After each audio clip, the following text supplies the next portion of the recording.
Day 3 na aming jogging mga bes. Tapos dyan papunta na ulit dun sa jogging area namin nila. Kasama ko nga pala ulit si Maring Mercy. Nagpagupit na nga pala siya dahil nagmumukha na daw siyang kurimaw.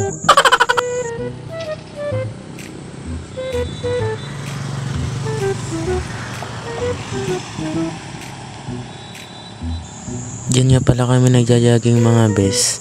Malapit lang yung bahay namin dyan. Halos likod lang niya mga bes. Nagsakit yung matak mga bes. Nibisit kugtar ko gito.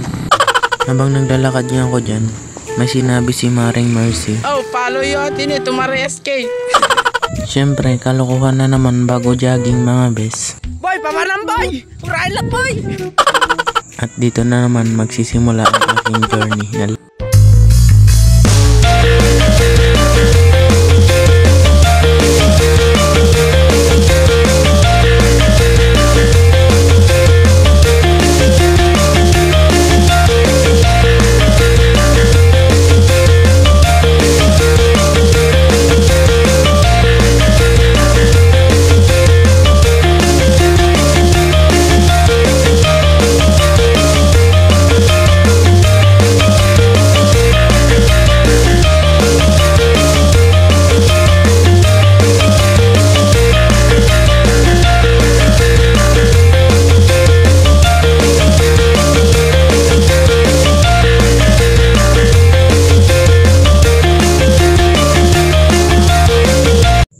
tapos nga ang aming day 3 jogging mga bes.